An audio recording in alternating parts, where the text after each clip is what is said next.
Growing a business is kind of tricky right now. Supply chains are squeezed, tariffs and trade policies are dynamic, and cash flow, it's tighter than ever. You need clarity to come out on top. Without it, you risk falling behind. If only you could hop in the DeLorean and see the future, right? Thankfully, there's NetSuite by Oracle. NetSuite has real-time forecasting to help you move ahead with confidence. This is your AI-powered business management suite and the #1 cloud ERP. Trusted by over 42,000 businesses, NetSuite brings accounting, financial management, inventory, and HR all under one roof. It's your single source of truth, giving you the data and control you need to move quickly. And with AI built in, you can automate the busy work and focus on strategy. NetSuite helps you see what's stuck, what it's costing you, and how to pivot fast. If I were running a business with a lot of moving parts, I'd use NetSuite for full control over everything. Tame the chaos with NetSuite. If your revenues are at least in 7 figures, download the free ebook, Navigating Global Trade, 3 Insights for Leaders at netsuite.com/SPI. That's netsuite.com/SPI. You spent months building towards launch day, but when the clock hits 0, your site crashes. Bots swarm, and loyal fans rage on Reddit. That's not good. Fanfare was built to stop that. Fanfare is the drop platform made for high-pressure moments, stampede-proof infrastructure, verified waitlists, and bot filters that actually work. Instead of refunds and rage, you get retention and revenue. And that sounds great to me. Your next launch shouldn't be a gamble. Get Fanfare's 5-step hype drop playbook and learn how to bulletproof your drop at fanfare.io/playbook. Again, that's fanfare.io/playbook. If you're a content creator, one amazing strategy you can use, I just want to give this to you up front, is to, after you post something, after you share something, when you see that it's getting a great response, don't just be like, yay, got a great response. We want to go deeper with that, because that's a sign that people want to learn more, that something about that thing that you published mattered to people. So let's highlight it even more. And that's exactly what we're doing today, because last year, in 2020, the content team decided to share more success stories from the SPI audience on the blog. So we have a success story series that a lot of people have been enjoying. And there was one in particular that was published July 24th, 2020, featuring a man who could help us become better communicators. And what better way to communicate with somebody who can help us communicate than to communicate on a podcast where we could hear his voice and get some learning from none other than Sonaike. His full name is actually Kolarele Sonaike from greatspeech.co.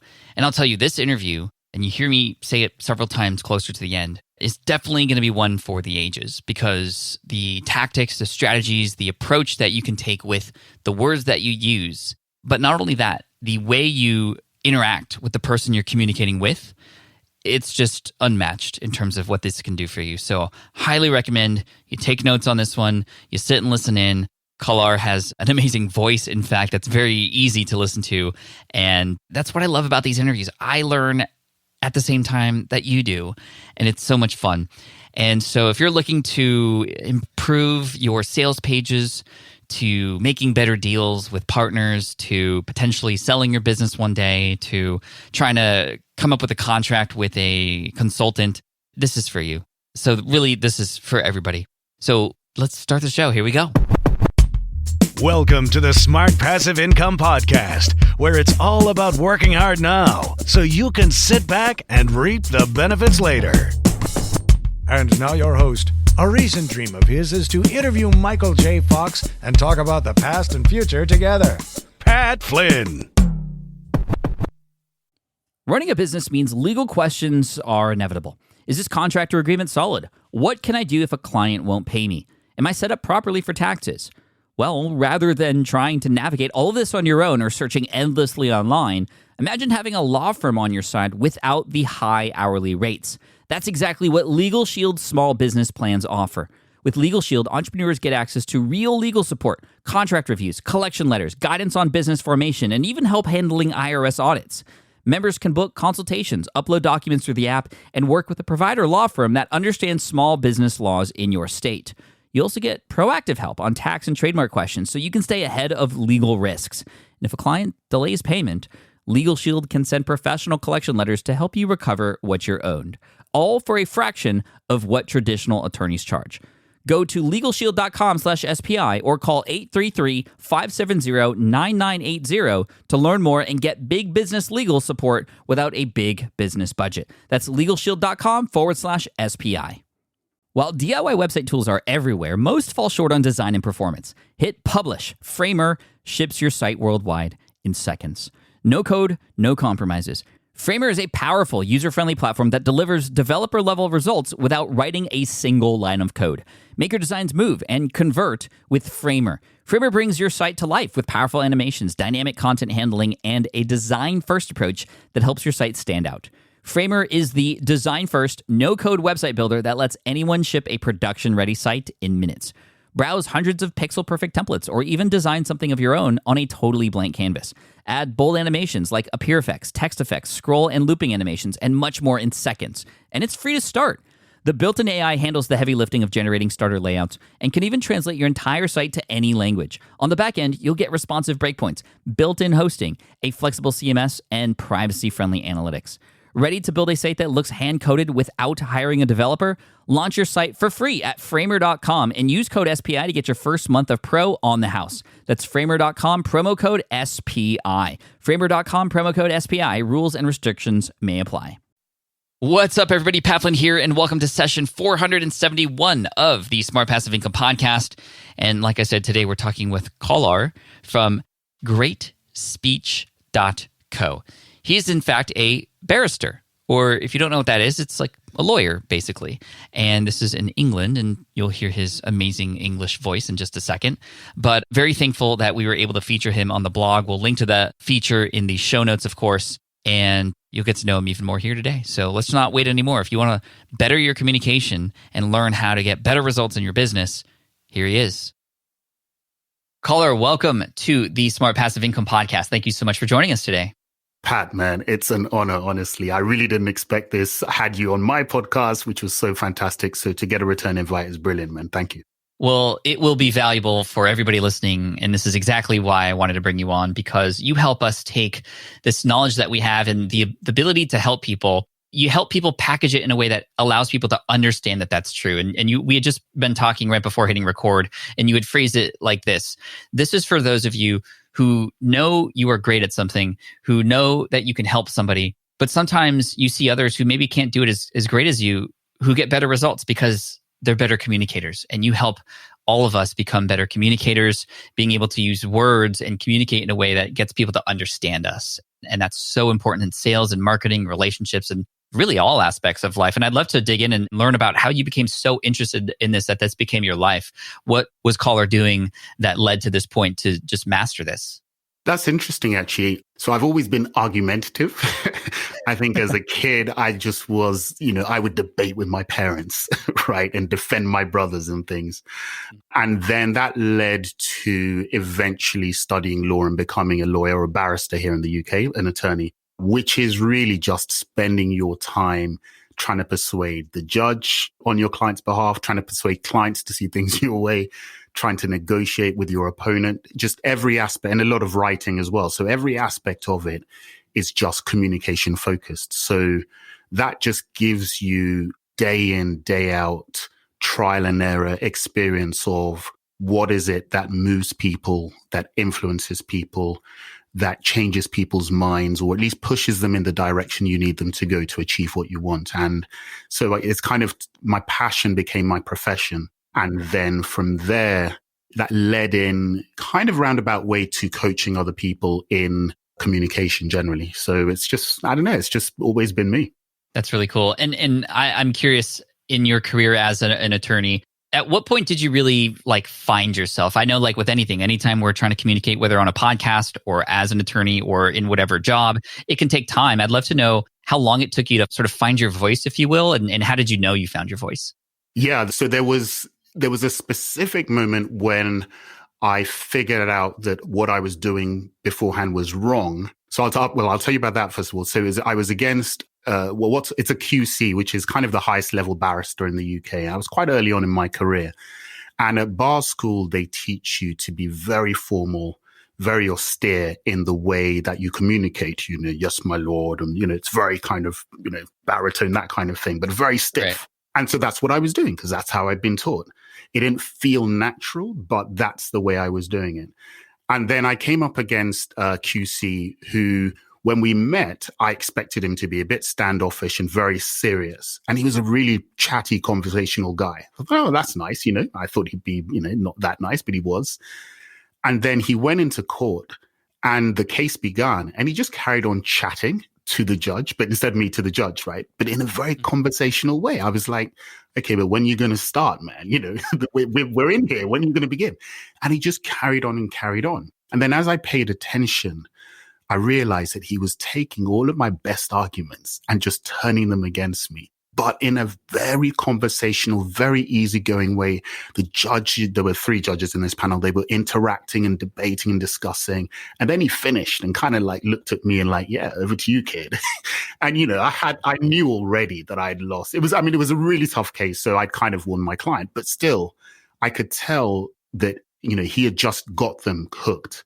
I did my thing, very formal, very stiff, very austere, and I lost. But that experience, I literally almost overnight just decided, right, that is it. That is how I want to communicate. I want to be conversational. I want to connect with who I'm speaking with, first and foremost.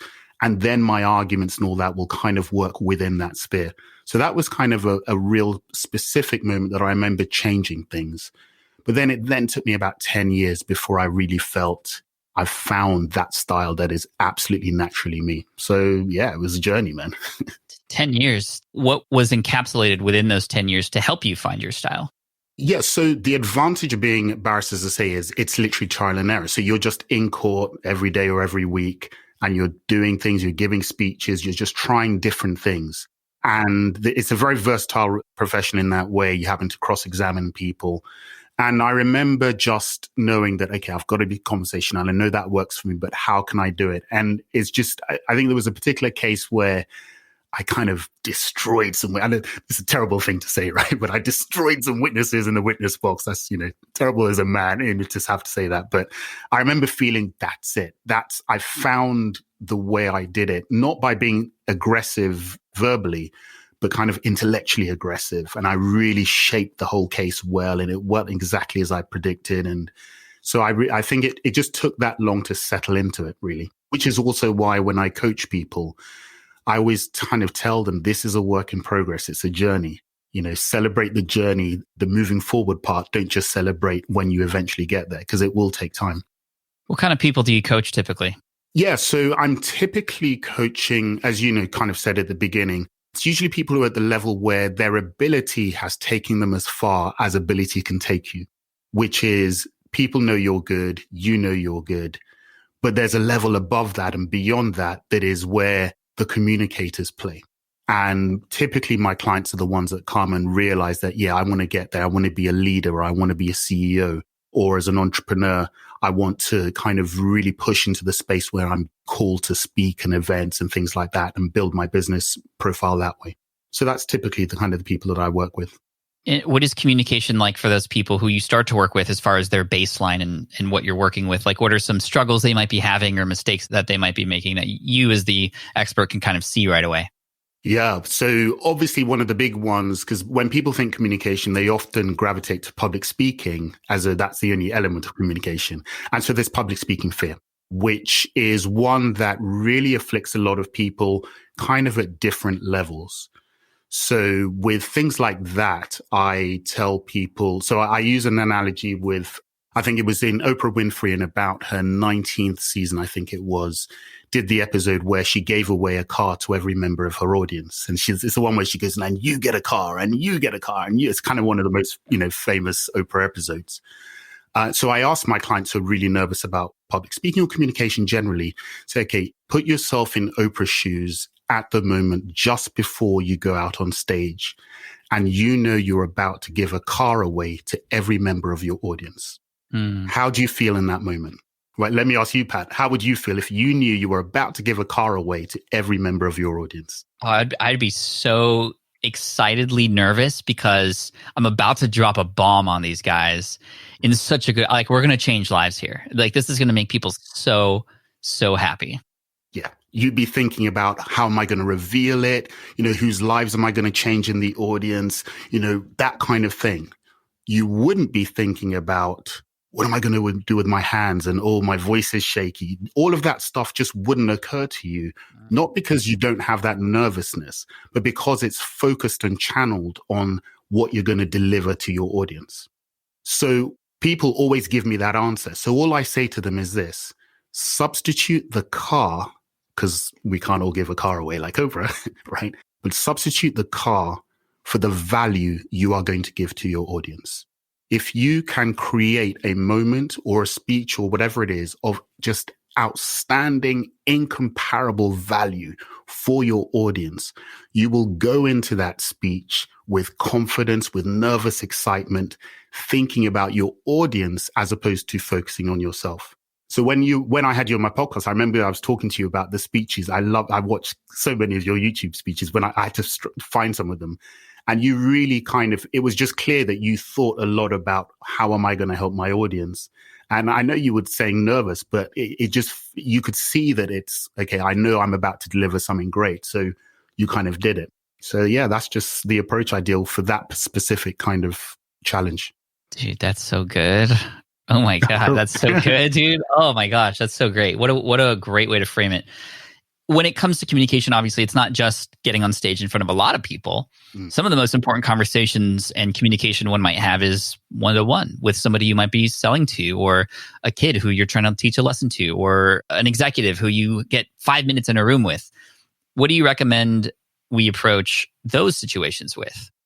Yeah. So I always kind of teach my clients and kind of get them to understand that there's really 3 levels of communication. So level 1 is kind of the basic level where you're just imparting information, right? So you say it, somebody understands it, they've got it. That's also the level where people think about logic. So, they think, when you're doing any kind of thing, you're trying to persuade people. You say, okay, if I give them rational reasons, they're going to buy into it, right? But typically what people find is that half people will, half people won't. So after a while, you'll probably start to hear about, oh, I know you've got to use emotion. So people kind of realize that, yeah, actually, it's really not just about information, but about persuasion. And then they think about using emotion because they heard, emotion is very important to persuading. And that's very true. So that's kind of level 2 of communication. And that's actually, to be honest, where most people tap out, because they think in terms of, okay, right, I'll use some logic, maybe throw some emotion in there, and they'll generally be pretty persuasive with that. Sure. Tell a story to put exactly. that emotion in there, exactly. Right? Yeah. But there's a third level, which is kind of the highest level, which is when you establish a connection with whoever you're communicating with. Because once you establish that connection, everything just flows. They're just with you. Then they're not thinking about, am I being persuaded or not? But it's, hey, let's think about other things, or how can we do this? I always talk about Steve Jobs' reality distortion field, as he called it, which is when people were in his presence, they just felt so connected to him that they bought whatever he was saying. Or as we can see that's going on right now, right?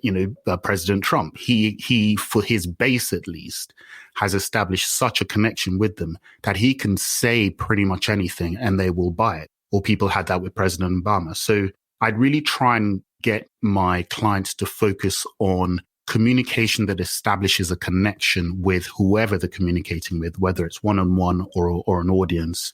And that way you'll kind of be able to communicate and persuade and all those things much, much stronger. Storytelling is also a good part of that as well. Yeah, I would imagine. So in a one-on-one conversation where I might be trying to pitch a business or sell somebody on something, is connection just a matter of like, hey, my favorite color is red too. I see you're wearing a red tie, right? Like, I think this is so important. I know it is, but we want to take the, okay. So then if this, then that approach. If tie is red, I will compliment, and then we are connected. But I know that's not true. Can you go a little bit further and deeper into, well, how do we make these connections? Yeah, of course. So even at that level, right, there is something to say to that. So for instance, I'm a West Ham supporter. That's West Ham Football Club here in the UK. And I put that in my profile, I think on my LinkedIn.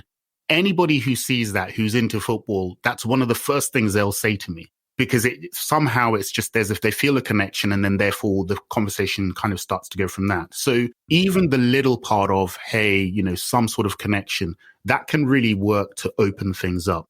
But in terms of really trying to establish that connection, especially in a one-on-one, things like that, I always emphasize is deep, empathetic listening, right? Is where you Pathetic? really Empathetic. empathetic. Sorry, Okay.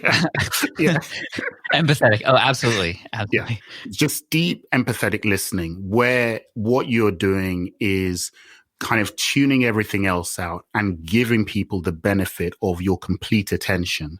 And you're listening not just for what they say, but the emotion behind what they're saying, and then reflecting that and trying to tap into that.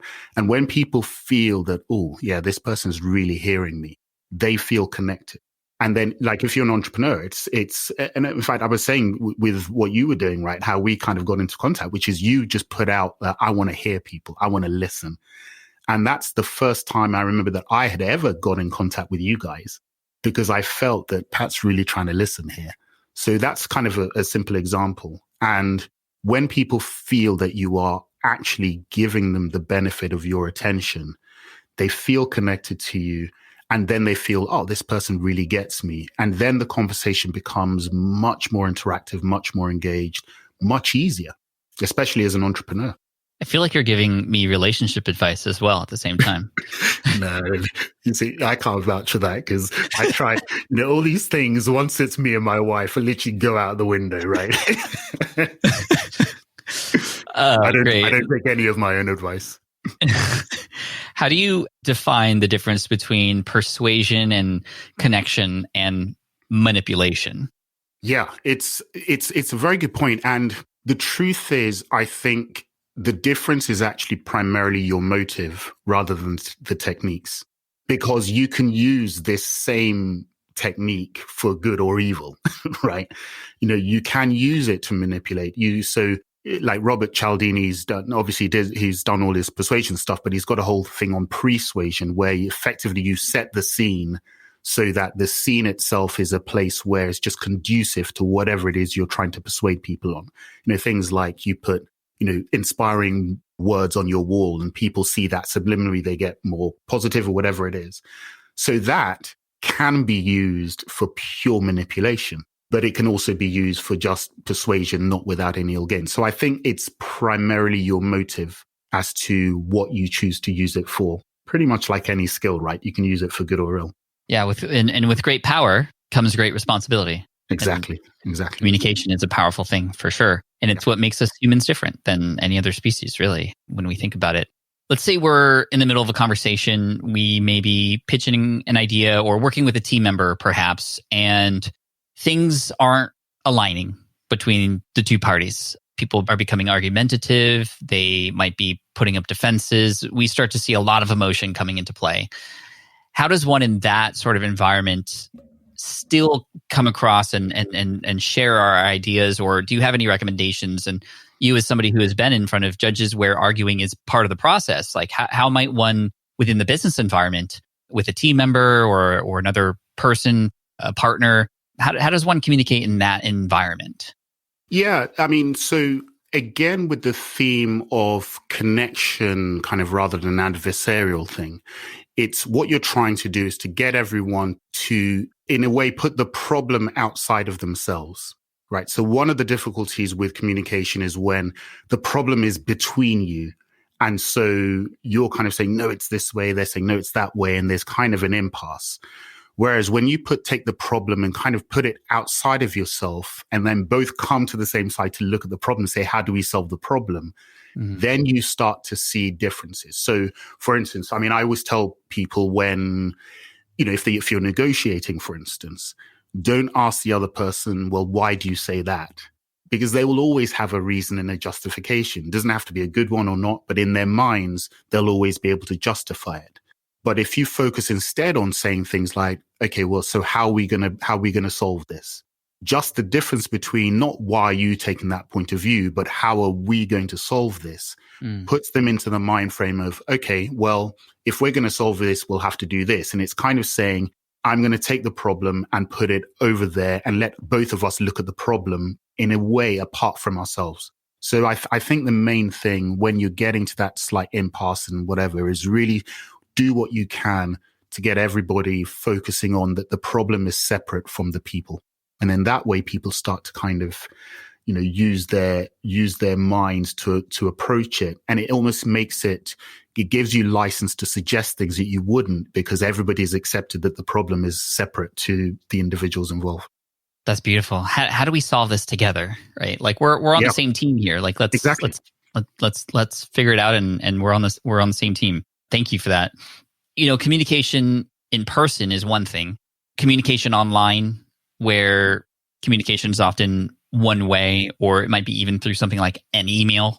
Do you have any suggestions on how to, number one, communicate, which I think we all know how to do on these platforms, but also persuade and connect on these online platforms? Do you have favorite social platforms or favorite strategies to have the same kind of momentum that you might have in a one-to-one conversation or one-on-to-many on a stage presence, but on this thing where we're all hiding behind our keyboards and devices? Yeah, that's a difficult one. And it's actually one that I don't think even personally that I've totally settled on what I think works best. So there are a few things, simple things like if you're doing Zoom calls and things, it's little techniques like look at the camera when you speak, which feels artificial, because it actually, at the moment, I'm looking at my screen. I've been doing that all the way through this. So I'm not taking my own advice, but if you're in a Zoom call, look up at the actual camera where you won't be able to see what's going on because the screen is down a bit. But that will make the person feel that they're connected to you because you're actually making eye contact or eye connection, which is what I really like to call it. So things like that, I think, make a difference. In terms of the online space, what I've kind of found is that you've got to really lean into your personality even more.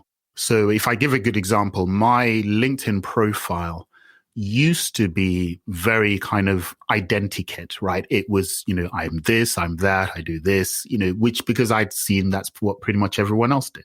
And that's how I had it even for my coaching work, not just my barrister work. And then I actually decided to just switch it. And my LinkedIn statement now is very much, this is how I coach. This is who I am. I kind of say to people, don't go to a coach if you're looking for a mild 5% improvement. You don't need a coach for that. Go and read a book, right? Only come to me if you want to change things. If you've reached a point where you can't get any further and you need to transform things, I will be hard on you. I will go deep. You'll say things to me you won't say to other people, and you've got to be comfortable with that. And that's how I coach. Basically, don't come to me if you're not ready for that. And I really thought long and hard before I did that, because I was like, ooh, that's a bit out there. But I felt that was being true to myself. So I thought, right, do that. And just night and day in terms of the impact. People come to me saying, I asked them, well, why did you come to me? So, well, I saw that statement and I felt that's exactly what I needed. So in a way, I think the online world, because at the same time we're connected and disconnected, lean into your personality and your character just even more. Just be yourself, plus one, right? Whatever it is. So people feel that connection. That's fantastic. And I think on top of that, because we're not communicating in person, we actually do have available a lot of other tools that can help enhance the messages and the feeling and the emotion and the call to action. For example, the idea that on a video, it's not just you and the person watching, it's the B-roll, the music, absolutely, the words on the screen. There's so many other tools. So it's not a disadvantage. It can be an advantage, but all across the way, it's still about what it is that the message is and how it can affect a person's life. And so thank you for that. And speaking of affecting people's lives, I know you've affected the lives of many of your clients. I'd love to, if you wouldn't mind sharing a few examples, you don't have to mention any names, but I'd love to learn about some of the transformations that you've been able to offer others, and sort of like what was life like before for a particular person, and like what is now opened up for them as a result of, purely focusing on their communication skills. Yeah, well, I actually just kind of finished off a group coaching program, or like a cohort of a group coaching program. And I actually asked them that exact question. I said, okay, don't tell me just that you enjoyed it. What impact has it had in the real world? And what's lovely about it, and it's just one of those things where there's nothing like doing work that actually has a positive impact. That's one of the reasons why being a lawyer can be tough, because you don't always feel that, a lot of times you are, but not always. So what's lovely is that, I was talking about, I deal with people who are at the cusp or at least the limit of their ability, where their ability can take them, and need to get to the next level in terms of communication. And so I've just had their feedback, and it's just to a person, they're saying, this has changed everything. In fact, one lady who's actually in the US was saying, what's great is my managers came to me and said, there's something different about you. What is it? And so she hadn't told them she was on the program or anything like that. And they had come and said, there's something different. And she said, yeah, I'm just so much more confident. I'm articulating what I want to say. I'm saying it and believing in it. One of the things I do with my clients is they get set weekly what I call video tasks, where I will send them kind of a scenario that they just have to talk back to me for about 1 or 2 minutes. And then I'll critique that, give them feedback on it. And just the act of every week having to talk and speak, and they can prepare as long as they want, but they only get one take. And just the fact of having to do that has meant they've just got more and more comfortable with just getting up and speaking. And at the start, they'd all be doing, okay, I'm not sure what I should do here, but okay, right, let me give it a go. Okay, so, and then I always say, I don't want any of that. Take all of that stuff out and just start where you started, 35 seconds in, right? And just that means that they've gotten so much more confident. And so when they're in the real world, they're able to articulate without prevarication. They're standing their ground or saying what they want to say. And then we do a lot of specific techniques of how to be persuasive when you're not naturally a persuasive person, and, all of this kind of stuff, which has just given them a lot of tools. But mainly it's, I think, the belief that they now have. And that's, to be honest, it's inspiring to kind of hear that feedback. That's amazing. And it almost feels like you're providing that environment that you had when you learned to find your voice, which was just constant reps day in, day out. And as a coach, you're just offering the same kind of space because these people probably aren't lawyers or are going through the same opportunities that you had. So that's fantastic. Can you tell everybody where to go and find you, and perhaps the name of the program or whatever else you might have to offer so they can find you? Yeah, thanks, Pat. So probably the easiest way is for people to just take the podcast player they're using right now and search for the Great Speech Podcast. And they will find my podcast with lots of episodes on basically everything devoted to communication skills. So I cover topics like how to build your charisma, how to use storytelling as part of your communication, how to develop the sound of your voice. I interview other experts on things like body language and stuff like that. I do a series focused on speeches by women, which is really, really underrepresented in terms of appreciation of great speeches by women. And I also do an analysis of great speeches in history, done one on the Tilbury speech by Queen Elizabeth I, the I Have a Dream speech by Martin Luther King Jr. So that's probably the best way to find me. On top of that, of course, I'm on social media. LinkedIn is my preferred network. So if you reach out to me there and connect with me with my name, I'll certainly connect with you there. I do LinkedIn live shows as well every week. So that's kind of a good one as well. And obviously you can go to my website, greatspeech.co.co, especially for those that are actually looking for communication skills, help or coaching. That's really my passion. So reach out to me there, and I do kind of a free session that helps with people to kind of identify what their communication skills challenges are. And then I can tell them whether I can help them or not. So yeah, that's probably the best way. Thank you. One of my favorite movies as of late that I'm sure you're familiar with, The King's Speech. So good. And every actor, every moment, like I literally, as a communicator myself, can relate to a lot of what he was struggling with. And so anyway, I'm just reminded of that. It's brilliant. But before we finish up, I want to ask you one more question. And that is, across your career, as you've become a better and more proficient communicator, what is the number one piece of advice that you could offer your younger self, somebody who was perhaps not at that 10-year mark yet, still trying to find your voice? What would you tell yourself now with where you're at and what you've learned? It's okay to be you, basically. As I said, I spent the first half kind of trying to be what I was told you should be if you're a barrister in that instance, but just generally. And it took me a while, as I say, that particular instance, but then really trying to just be free and confident enough to be myself. And the more I was that, the more my clients loved it, the more persuasive I was in court, the more I was able to, give speeches and things like that people actually listening to and connecting with. So be yourself just more, right? That's I think the biggest thing that I have learned in this journey. That's beautiful. Thank you, Karel. Appreciate you so much for coming on and sharing your wisdom with us and your stories and just so much great advice. Like, this is going to be one for the ages for sure. And I'm really excited to continue to share this with people who are both starting and already advanced with communication, because it's something we could always improve upon. And I think you're the guy for the job. So thank you. Appreciate you coming on. And Pat, listen, I know you're trying to wrap up. I just want to say, man, thank you, because I would not be podcasting if it wasn't for you. And in terms of my personal entrepreneurial journey, it would definitely be a whole lot longer if it wasn't for you, because I've consumed everything you've done, and you're brilliant. So thank you. Thank you, my friend. Well, it's my absolute pleasure to have you here, and I'm so stoked to hear everybody's reaction to this episode. And I look forward for us to connect again soon in the future. Absolutely. See, wasn't that an epic interview? That was just so much fun. And Kolar, thank you so much for your time today, and especially the kind words you mentioned at the end there on how much you've progressed as a result of listening to this show. And I just absolutely love featuring members of the SPI audience who have gone on to do amazing things, who then can come back and provide even more value to the people here. So let's all give Kolar a big thank you and shout out, and that's just amazing. So if you want to check him out, greatspeech.co. If you want to learn more, you could either potentially hire him or at least learn from him for free on his blog and with his articles.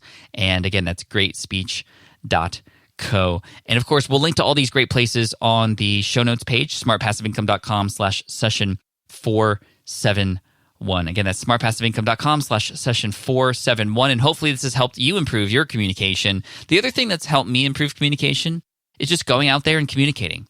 The podcast and being consistent with it, right? The blog and writing with it, getting up on videos and publishing them on YouTube. That has all helped me. That, combined with everything we learned here today, man, it's going to do awesome. So thank you again so much. Make sure you hit that subscribe button if you haven't already, so you can get the upcoming Friday follow-up episode coming, where we go a little bit deeper into communication. I'll tell you some stories about different ways that I've done it well and then I haven't done it so well.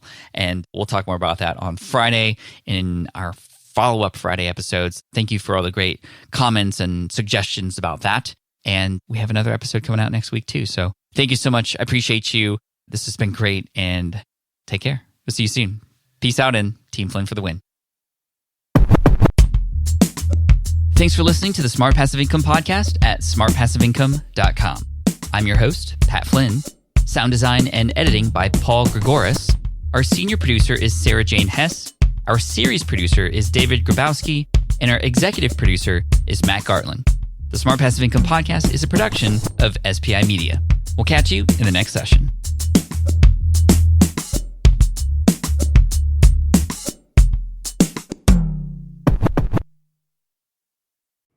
Hey there, quick pause here because I have to tell you about a tool that completely transforms the podcasting workflow, Riverside. I get it. I used to juggle multiple platforms just to record one podcast episode. It was exhausting.